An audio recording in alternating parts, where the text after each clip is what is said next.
Lesson 87, String Crossing Exercise. Repeated string crossings is one of the most challenging bowing skills to learn. Playing the violin is a mentally intense activity, and naturally there's a tendency to use excessive muscle tension and preventing effective and efficient motions, making repeated string crossings very difficult to execute accurately while keeping muscle tensions at proper levels.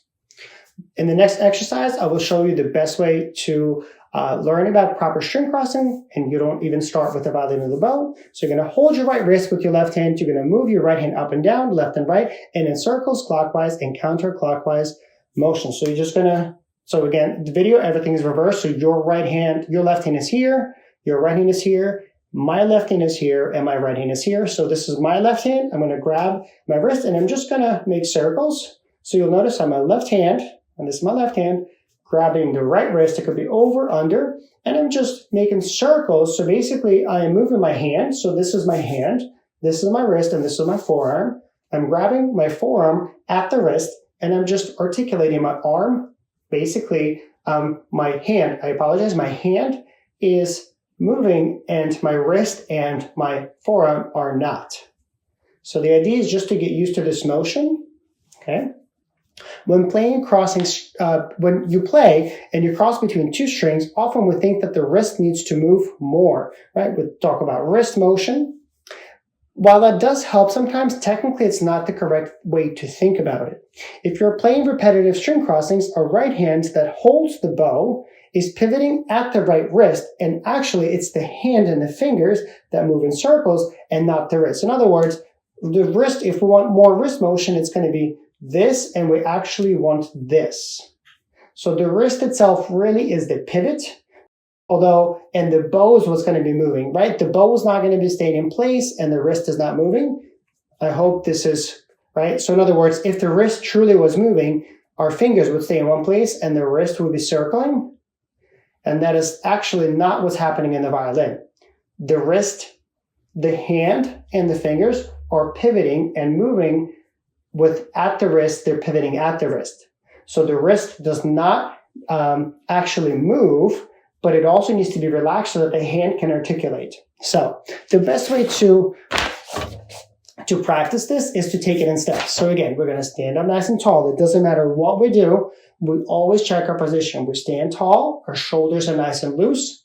All right. We're going to arch our back, shoulders down and back. Awesome. Right, so we're going to raise our hands, very important. Shoulders will stay down, but elbows will go up.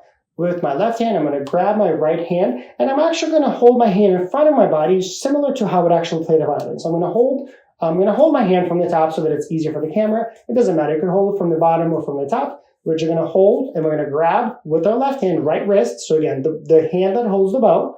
We're going to go up. We're going to go right. We're going to go down, left, up. So in other words, we're making a circle, we're articulating our right hand, and we're holding the forearm at the wrist to make sure that the forearm doesn't move. So again, left hand holds the forearm at the wrist, move your hand up, right, hand up, right, left, down, left, make a circle, reverse. Now, we're going to make this more challenging. We're going to now grab our bow and do the same thing with the bow. So we're going to make our bow hold. If you could just make your bow hold at this point, perfect. If you still need to go through your checklist, you can make a circle, slide to the silver, put everything over the bow, curve your thumb, make it square, park it on a stick, just the tip of the thumb. Do not let the thumb go through the bow, big no-no. Have your thumb curved, just the tip goes on a stick next to the frog. If your thumb is touching the bow hair here, that's totally fine. We actually don't play in the first couple of inches of the bow.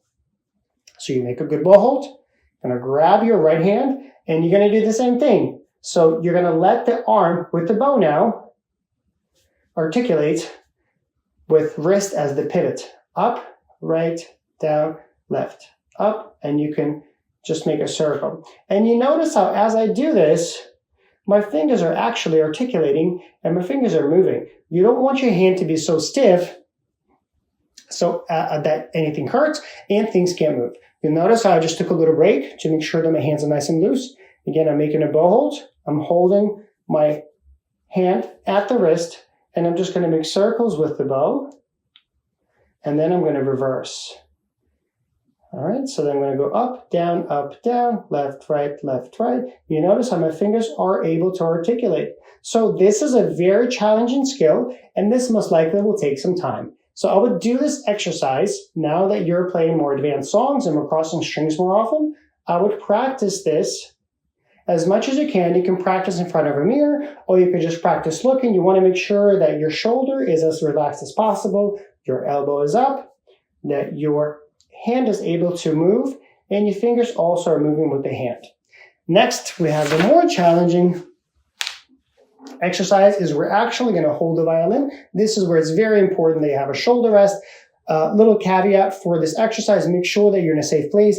If you're afraid that the violin will drop, I would suggest to do this over a couch or put some pillows underneath you, but you could do the following. So first, we're going to make sure that the violin is nice and firm. We're not going to squeeze like crazy, no death grip, but we are going to have a very strong grip. We're going to make a bold, and we're going to do this on, we're going to play in D and A strings. So I'm going to hold my violin. Now, my left hand will reach over my right hand, and I'm going to hold it at the wrist. So you'll notice that I'm supporting my violin with my head only, and the shoulder rest does a lot of the work here. My head is supporting the violin. My right hand, shoulder is up, a shoulder is down and relaxed, my elbow is up, and then my left hand is coming under my body, right? My elbow's on my stomach, and I'm holding my forearm right at the wrist. And basically, instead of doing this, changing strings between D and A strings, I'm now going to hold my arm. I'm not going to allow my upper arm, my lower arm to move at all. I'm just going to force my fingers and my hand to articulate and pivot at the wrist. So I'm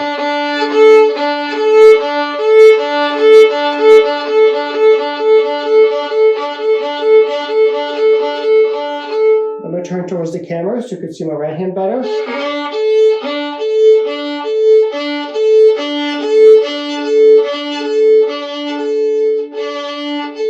You'll notice how my hand, let's see, my hand really isn't moving. You notice how it's moving a little bit, but if you watch my fingers of the right hand, you notice it just barely moves.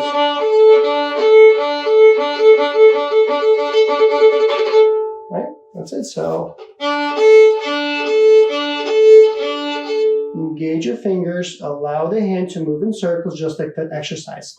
This is a pretty difficult technique that will require your muscles to develop new ways of moving. So highly recommend to use this as a warm-up, or if you have just a few minutes and let's say you can't practice all of your pieces, all of your music, you can simply do this even without a violin. You can also just grab a pencil and do this exercise with a pencil, or better yet, if you could do it fully by itself, pencil, you could do it with the bow, and then with the violin, and actually play notes so that you can use just the fingers and just the arm, just the hand to move between strings when it's repetitive string crossing.